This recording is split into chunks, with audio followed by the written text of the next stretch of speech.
I never thought much about puppets.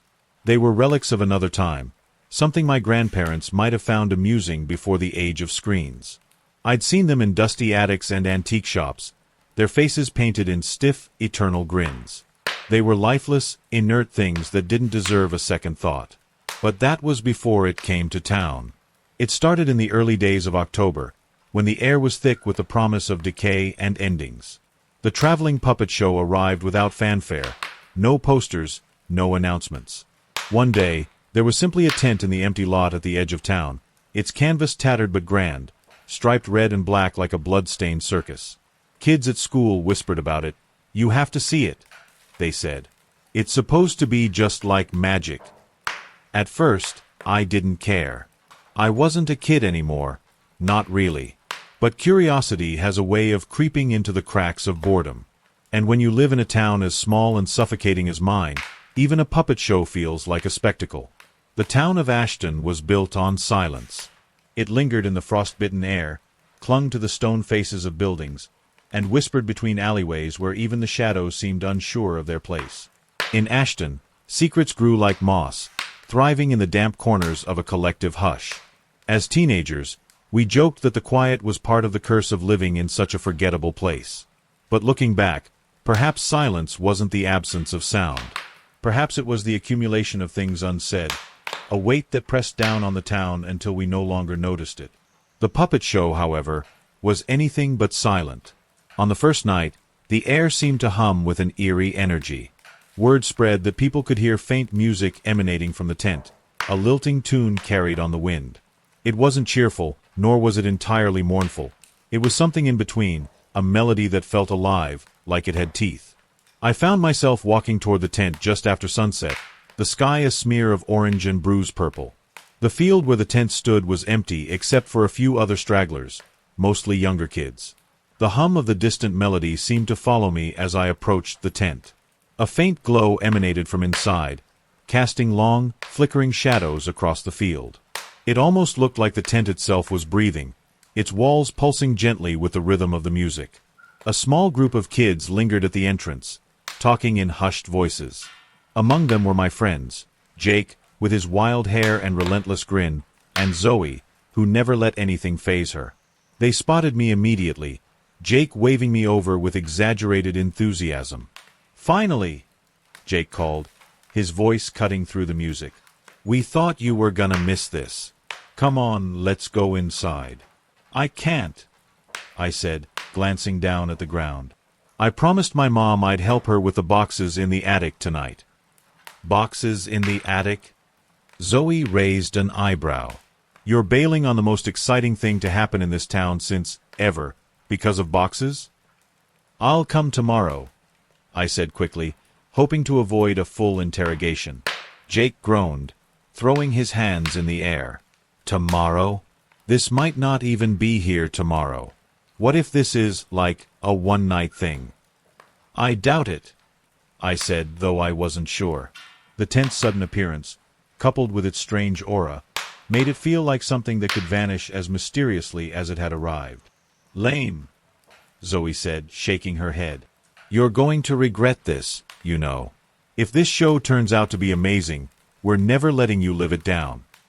"I'll survive," I replied, forcing a laugh.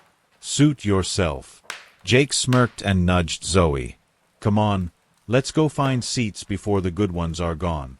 I watched them duck under the tent's heavy flap, their silhouettes swallowed by the shifting glow inside. The faint music grew louder for a moment, as if the tent was exhaling, then settled back into its eerie hum. For a second, I hesitated. I could still feel the pull of the tent, the way the music seemed to vibrate in my chest. But then I shook my head and turned away. A promise was a promise, and my mom had been on my case all week about cleaning the attic. The walk home felt heavier than it should have. The streets of Ashton, always quiet, seemed almost too still now, the silence pressing against my ears. Even the streetlights seemed dimmer, their glow swallowed by the creeping shadows of night. When I got home, the house was warm and inviting, the faint smell of my mom's lavender candles filling the air. She was in the kitchen, wiping down the counters, and gave me a tired smile when I walked in. "You're back early," she said. I figured you'd be out with your friends all night. Nah, I said, setting my bag by the stairs. They're at that puppet show. I said I'd help you with the attic, remember? Her face softened, and she nodded. I do. Thanks, sweetheart. It means a lot. The attic wasn't anything special, just boxes of old clothes, photo albums, and other remnants of our family's life before Ashton. Still, the work kept me distracted from the gnawing sense of curiosity I couldn't quite shake. I kept thinking about the tent, the strange music, the way it seemed to come alive. By the time I finished helping my mom and went to bed, the house was quiet, but not the comforting kind of quiet. It was the kind of quiet that felt like it was waiting for something. I told myself I'd made the right choice. But as I lay in bed, staring at the ceiling, I couldn't stop wondering what was happening inside that tent, and what my friends were seeing without me. The next morning, I woke to the sound of muffled voices downstairs. The house was unusually quiet. No clinking dishes, no soft hum of the radio my mom usually played in the mornings. Instead, there was an air of tension, like the stillness before a storm. I sat up, blinking against the sunlight streaming through my window, and caught fragments of conversation drifting up from the kitchen. My mom's voice, low and serious, and someone else's on the phone, sharp with worry. Throwing on a sweatshirt, I headed downstairs, the floorboards creaking beneath my feet. As I entered the kitchen, I found my mom standing by the counter, her face pale and drawn. She was gripping the phone tightly, her knuckles white. "Yes, of course," she said into the receiver, her voice calm but strained. "If I hear anything, I'll let you know right away. I'm so sorry, Donna." She hung up and turned to me, her expression troubled. "Morning," she said, though her tone lacked its usual warmth. "What's going on?" I asked, leaning against the doorframe. She sighed, rubbing her temples. "That was Mrs. Bennett. You know her son, Matt?" I nodded. Matt Bennett was in my grade, a quiet kid who mostly stuck to his small circle of friends. We weren't close, but we'd had a few classes together. "He didn't come home last night," she said. "His mom thought he might have been with you and your friends, but—" "No," I said quickly, a strange heaviness settling in my chest. "I didn't see him last night. I was home after school." I told her that, my mom said, giving me a small, reassuring smile. "But she's frantic. Apparently, he said he was going to that puppet show, and no one's seen him since." My stomach tightened. The image of the tent flashed in my mind, its pulsing walls and eerie hum. "Did she call the police?" "She's going to," my mom said. "But you know how things are around here. People vanish for a night, and everyone assumes they'll turn up the next day." I nodded, though her words did little to ease my unease. Something about this didn't feel right. Matt wasn't the type to stay out all night. At least, not that I knew of. My mom poured herself a cup of coffee, her movements slow and distracted. After a moment, she looked up at me. "You've been curious about that puppet show, haven't you?" I shrugged, keeping my expression neutral. "Why don't you go today? You could check it out with your friends, see if Matt's there. It might help, you know, put Donna's mind at ease." The thought of returning to the tent made my skin crawl. The strange music, the shadows that flickered like living things. None of it felt like something I wanted to be near again, not after hearing about Matt. "I don't feel like it," I said, avoiding her gaze. My mom frowned, setting her mug down. "It's just a puppet show," she said softly. I hesitated, then shook my head. "It doesn't feel right, not with Matt missing." She studied me for a moment, then sighed and nodded. "All right," she said, "but let me know if you change your mind." I spent the rest of the day trying to shake the unease that had settled over me, but it clung stubbornly, like a shadow I couldn't outrun. At school, Matt's absence was the only thing anyone talked about. Some kids joked that he'd run away, while others whispered about the puppet show, their voices tinged with nervous excitement. Jake and Zoe caught up with me at lunch, their faces lit with the kind of energy that came from being part of something they couldn't fully explain. "You missed out last night," Jake said, his grin wide and almost manic. That show was insane. What do you mean? I asked, my tone sharper than I intended. It was just different, Zoe said, her usual air of indifference replaced by something I couldn't quite place. You should come tonight. Seriously. I shook my head. Did you see Matt there? Jake frowned, his grin fading. Matt? Oh. Why? He's missing, I said. His mom thinks he went to the puppet show. They exchanged a glance, and for a moment, neither of them spoke. That's weird, Zoe said finally. Yeah, Jake said, though his voice lacked conviction. We didn't see him, but, maybe he left early? Maybe, I muttered, though their uncertainty only made me feel worse. As the day stretched on, I couldn't stop thinking about the tent, the music, the strange glow, and Matt. The following morning, the air in Ashton felt heavy, as if the town itself had drawn a sharp breath and was holding it. I woke to the sound of hurried footsteps outside my window, followed by muffled voices. For a moment, I lay still, hoping it was just my imagination. But when I got downstairs, my mom was already at the kitchen table, her hands wrapped tightly around a mug of coffee. The television was on, the local news anchor's voice crackling through the static. Another missing child reported early this morning. 11-year-old Callie Peterson was last seen by her parents at dinner time yesterday. Authorities have begun an investigation into the disappearances of Callie and 17-year-old Matthew Bennett, but police are urging the public to remain calm as they continue their search. Another one? I asked, my stomach twisting. My mom looked up, her expression strained. Callie's parents live a few streets over. I can't believe this is happening here. I sat down across from her, the words another one looping in my head.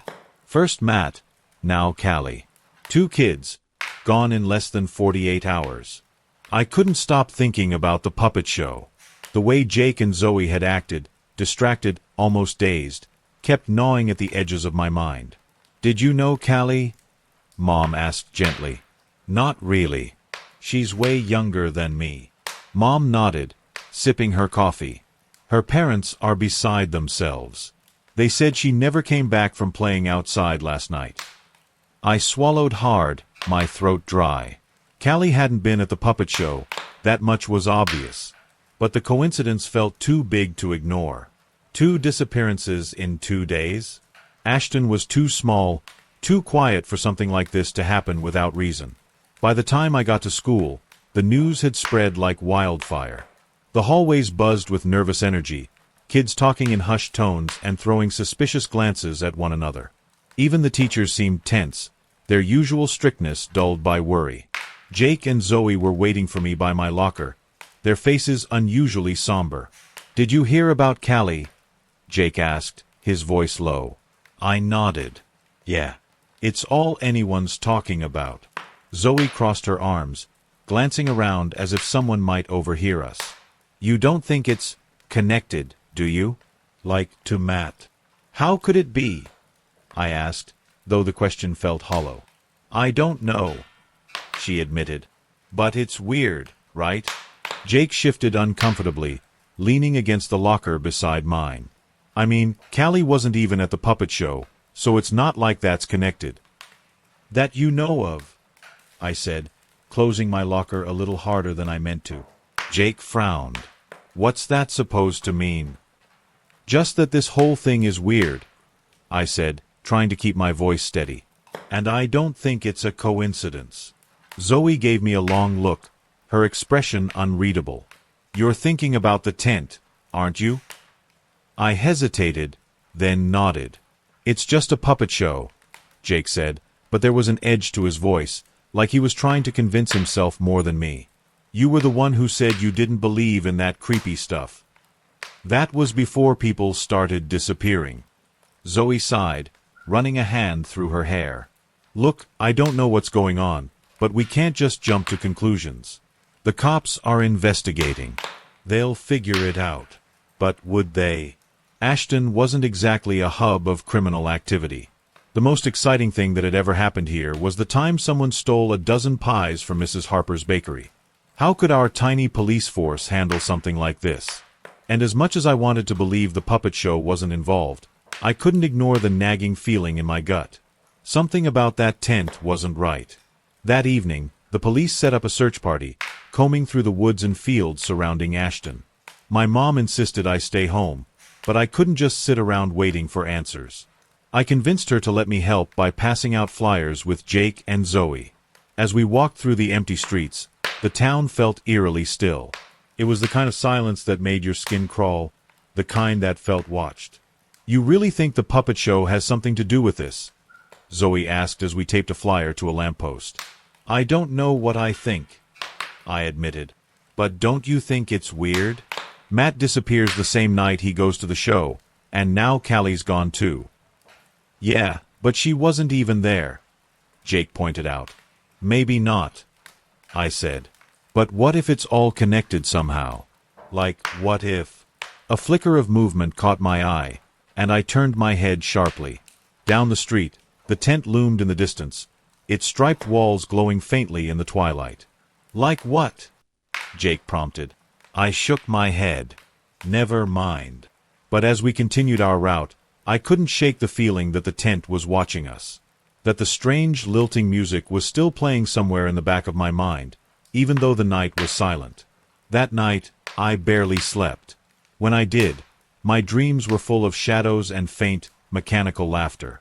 And when I woke, it was to the sound of my mom's voice, sharp and urgent, calling my name. "Another one," she said when I stumbled into the kitchen. "Another kid's missing." This time, it was Jake. The air seemed to leave my lungs all at once, and for a moment, I couldn't speak. "Jake. Missing." The word echoed in my head, its weight unbearable. "What?" My voice came out hoarse, barely audible. "What do you mean, Jake's missing?" My mom placed a gentle hand on my shoulder, but her expression was grim. "Mrs. Anderson called early this morning. He didn't come home last night. She said he was supposed to be with you and Zoe after passing out flyers." I shook my head quickly, panic clawing at my chest. "He wasn't. I walked with them most of the way home. He was fine when we split up." "I know," Mom said softly, trying to calm me. "I told her you'd been home all night. But she's worried, and honestly, so am I." I pushed past her to the window, staring out at the empty street. It didn't make sense. Jake wasn't the kind of guy to just wander off without a word, especially not with everything going on. The pieces in my mind swirled chaotically, refusing to fit together. Matt, Callie, now Jake, all gone. The tension in my gut tightened into a sickening knot, and I gripped the windowsill, my knuckles turning white. Maybe he just... I stopped myself, unable to finish the thought. Where could he have gone? What could have happened to him? Maybe he just what? Mom pressed gently, though her tone was firm. "Honey, I need you to stay calm, okay?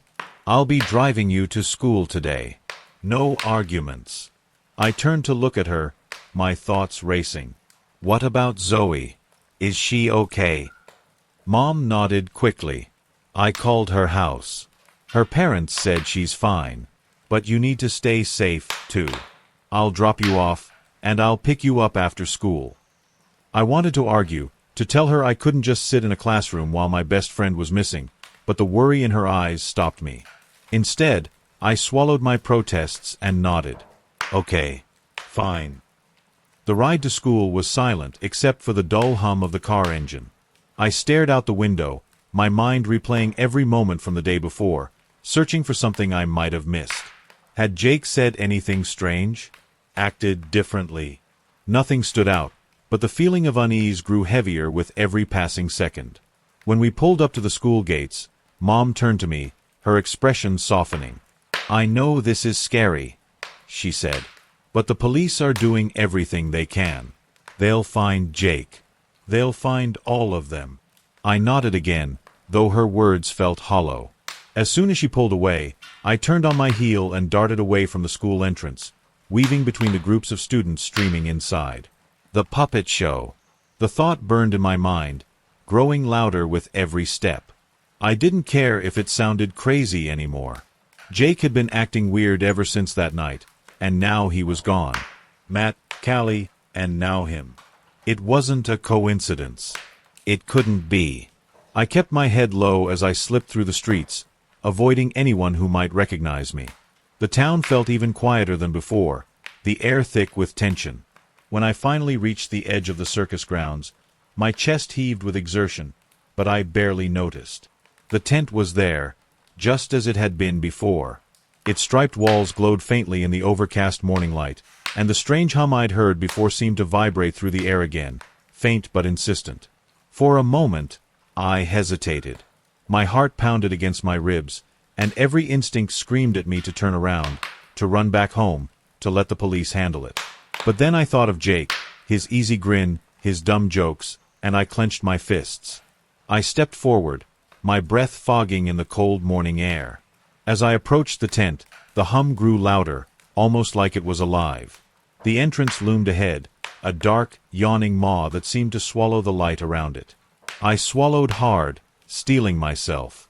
Then, with one final glance over my shoulder, I ducked inside. The dim light inside the tent pressed down like a suffocating blanket, and the faint hum that had greeted me outside now buzzed louder, like an insidious whisper in my ears. I turned to face the gloom ahead, my heart in my throat, but before I could take another step, something moved. A flicker in the shadows. A faint rustle of fabric. I froze, my breath catching in my throat, and then a hand clamped over my mouth.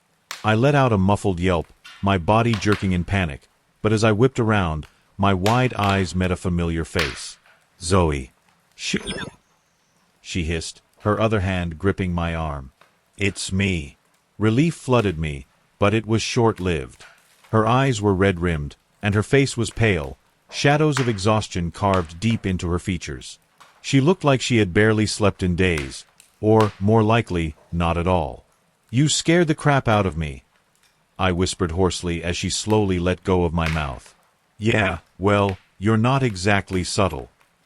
Her voice wavered, her usual sharpness dulled by fatigue. She glanced around the tent nervously, her fingers twisting the hem of her sweater. Do you have any idea how dumb this is? What are you even doing here? I frowned at her, trying to keep my voice low. What are you doing here? You're the one who said not to jump to conclusions. Zoe's lips pressed into a thin line, and she looked away, her hands tightening into fists at her sides. I thought you might come here. I couldn't just sit at home. Not after. She trailed off, her voice breaking slightly. After Jake, I finished for her, my chest tightening at the mention of his name. She nodded, blinking quickly as if trying to stave off tears. I couldn't sleep. I kept thinking about the tent, about how none of this makes sense. And then I started wondering if maybe you'd. I couldn't just stay home either, I said quietly, glancing around the tent. I know it sounds crazy, but something about this place, it doesn't feel right. Zoe looked up at me, her eyes glistening in the dim light. You're not crazy. Her voice was barely above a whisper. I feel it too. The admission hung in the air between us, heavy and unspoken until now. The hum around us seemed to grow louder, as if it were feeding off our fear, and I shivered despite myself. Did you see anyone when you got here? I asked, forcing myself to focus. She shook her head, wiping her eyes quickly. No. It's completely empty, at least as far as I can tell. But there's something. I don't know. I feel like we're being watched. I swallowed hard, the sensation creeping over me again like icy fingers on the back of my neck. My gut screamed at me to turn around and leave, to drag Zoe out of here and never look back, but something kept me rooted in place. What if they're in here somewhere? I asked, my voice shaking despite my efforts to steady it. Zoe hesitated, her expression twisting with uncertainty. And what if this is exactly whatever this is wants? For us to walk right into its trap. Her words sent a chill down my spine, but I couldn't bring myself to argue. She was right. This felt like a trap, every nerve in my body screaming that I didn't belong here. And yet, I couldn't leave. Not yet. Look, she said, her voice soft but urgent. "If we're going to do this, we stick together. No splitting up, no wandering off. If something happens, we leave. Promise me." I nodded. "Promise." The faintest ghost of a smile touched her lips, but it didn't reach her eyes. She gestured for me to follow, and we moved deeper into the tent, our footsteps eerily muffled on the dirt floor. The deeper we went, the more oppressive the air became, the faint hum growing louder, almost like a heartbeat. My pulse thundered in my ears, and I couldn't tell if the sound was coming from inside me or the tent itself. As we rounded a corner, the space ahead opened up into a larger room, dimly lit by strings of flickering bulbs. In the center stood a small wooden stage, the curtains drawn shut, their fabric swaying slightly despite the still air. Zoe froze beside me, her breath hitching audibly. "Do you hear that?" she whispered. I strained my ears, and then I heard it too. A faint, mechanical laugh, tinny and distorted, echoing softly from somewhere beyond the stage. My stomach twisted into knots, but I forced myself to step forward. "Stay close," I murmured, my voice barely audible. Zoe grabbed my sleeve, her fingers trembling. "I don't like this." "Neither do I," I admitted. But I couldn't stop now. Not when we were this close. The lights above us suddenly snapped off with a sharp, electric buzz, plunging the room into darkness. Zoe let out a quiet gasp, her grip on my sleeve tightening painfully. "Stay close," I whispered, my voice barely steady as my heart pounded against my ribs. Before either of us could move, the lights flickered back on. The bulbs cast a weak, erratic glow, and my breath caught as I saw the stage ahead of us. The curtains had been drawn back, and in their place stood a small puppet theater.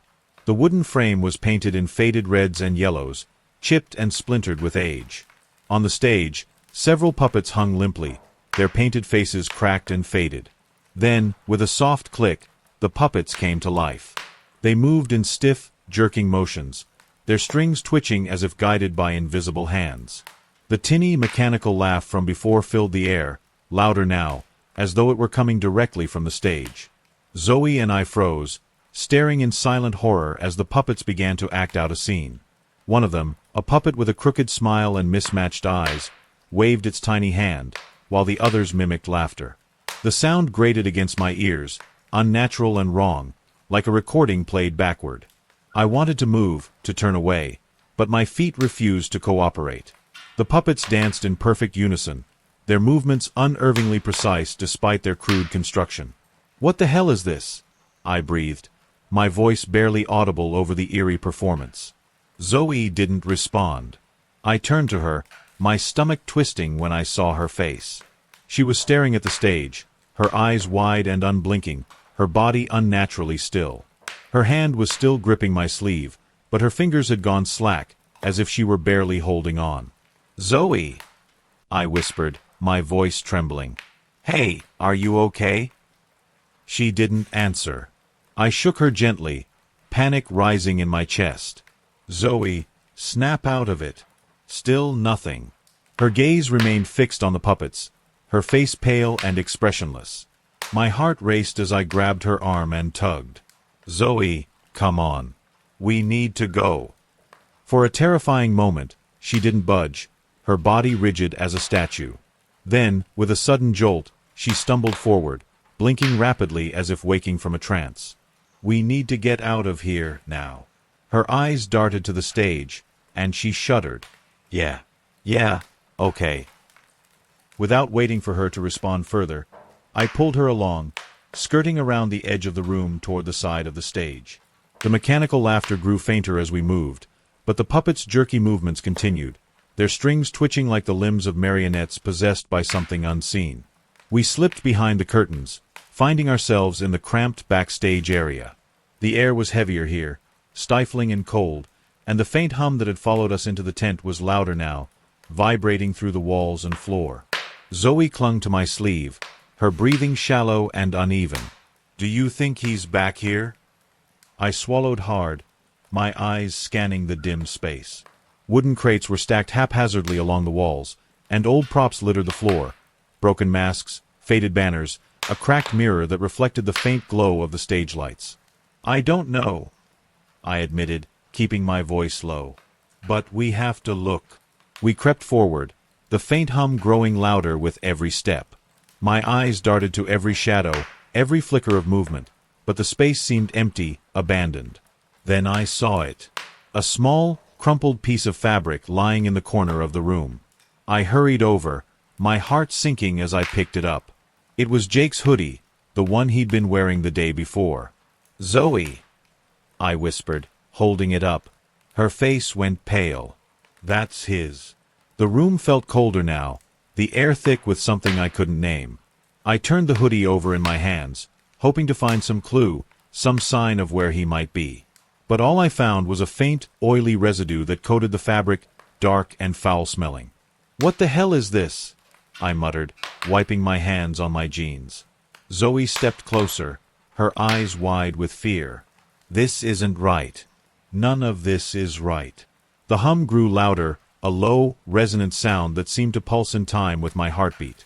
I glanced around, my grip on Jake's hoodie tightening. "We need to keep moving," I said, forcing myself to stay calm. "He has to be here somewhere." Zoe nodded, but her expression was strained, her fear palpable. Together, we pressed on, deeper into the maze of crates and shadows, the sound of the puppets' laughter echoing faintly behind us. The shadows seemed to grow heavier as we moved deeper into the tent. Every creak of the wooden floor and whisper of fabric sent my heart into overdrive, my pulse a frantic drumbeat in my ears. The air reeked of mildew and something else, something metallic and sharp that clung to the back of my throat. Zoe kept close behind me, her footsteps shuffling over the dirt floor. Neither of us spoke, the silence between us tense and brittle. My fingers were still sticky with that black, oily residue from Jake's hoodie, and every time I glanced down at my hands, nausea churned in my stomach. We came to a cluster of wooden boxes stacked haphazardly near the back of the tent. Faded circus logos and cryptic symbols were stenciled onto their sides, the paint chipped and peeling.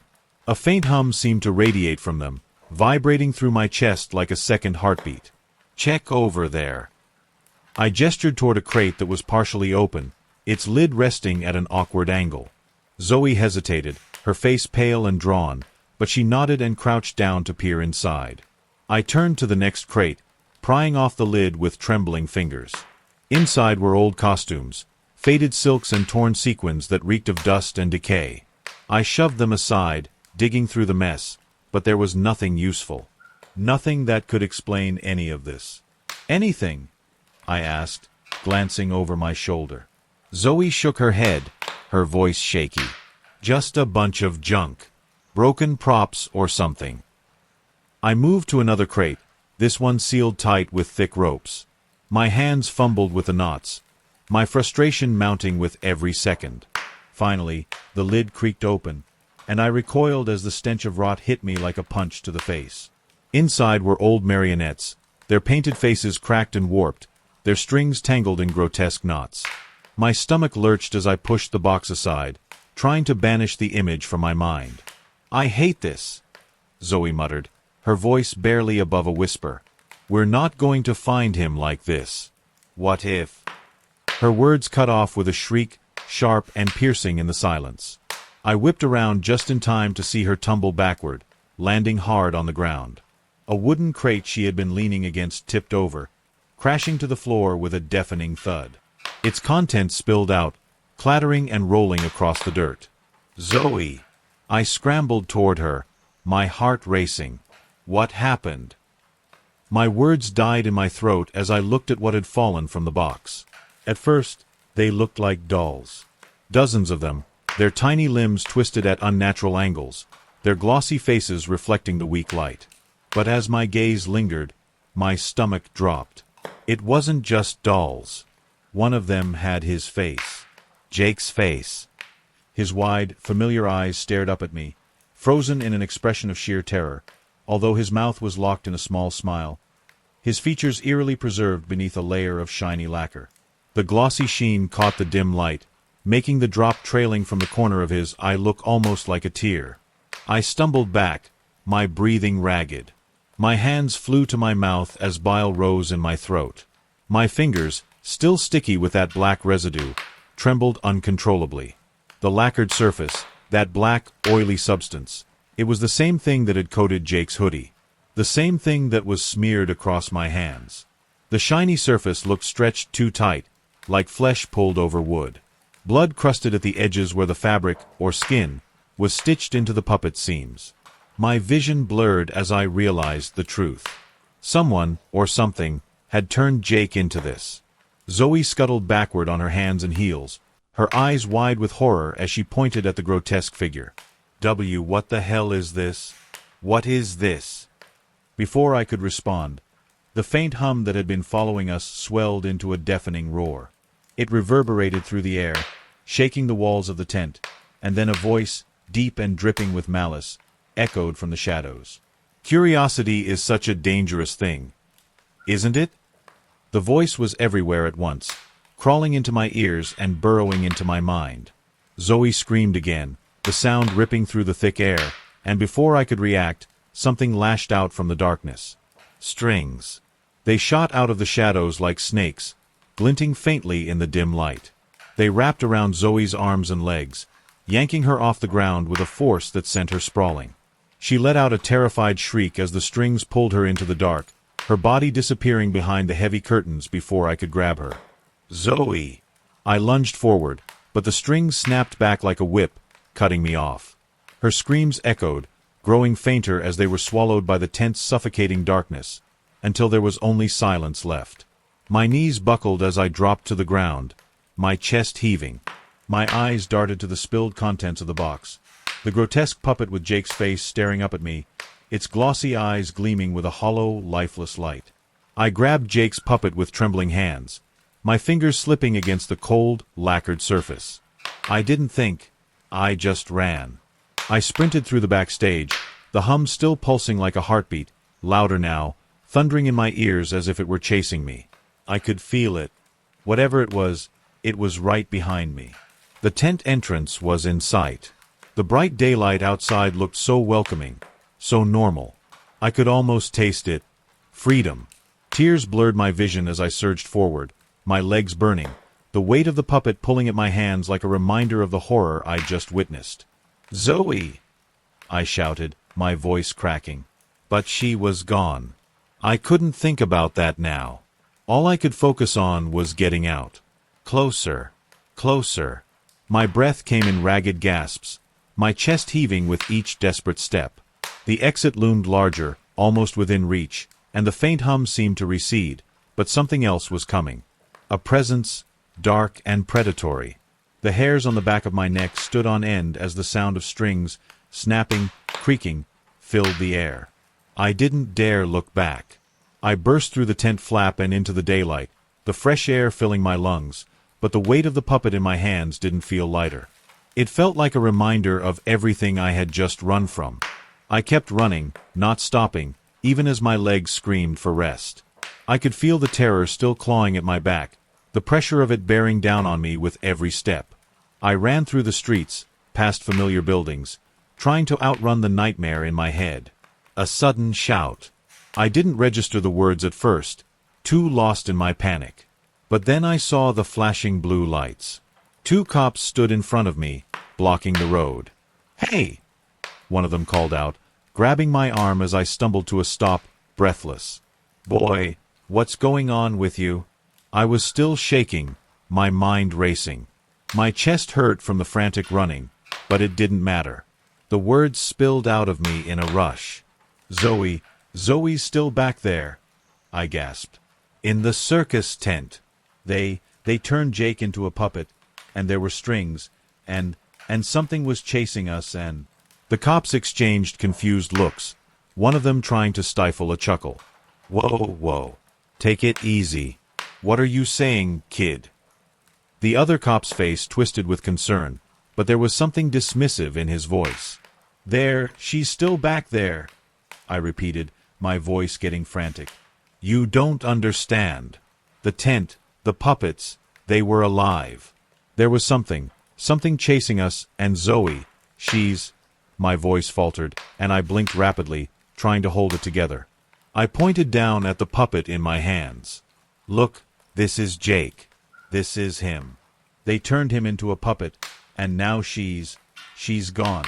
I could feel the sweat on my skin, the cold, sticky residue of fear. The cops looked down at the puppet, and the one who had been chuckling stopped, his expression turning more neutral. He reached down, pulling it from my hands and examining it. "Kid, this is just a regular puppet," he said, his voice tinged with amusement. "Are you sure you didn't have a little too much to drink this morning? Or maybe," he raised an eyebrow, "got into something you shouldn't?" "No," I insisted, panic rising in my chest again. "I'm telling you, that's Jake's face. I swear. He was turned into a puppet." My voice cracked, and I had to stop myself from hyperventilating. I glanced down at the puppet, still feeling the terror rise in my throat, but the face I saw on it wasn't Jake's. It was just a normal, nondescript puppet, its painted face nothing more than a lifeless mask of neutral expression. I blinked. It couldn't be. The cop chuckled softly. "You've got a real wild imagination, don't you?" He shook his head. "Maybe you should lay off whatever you've been having, all right?" I felt my knees weaken, and my whole body seemed to sag with the weight of their disbelief. My mind raced, trying to reconcile what I had seen, but all I could feel was the emptiness where Zoe's presence had been, and the eerie quiet that had followed her disappearance. "Come on, let's get you home, kid." The second cop sighed, reaching for my arm. "You look like you need some rest." I didn't argue. I didn't have the energy.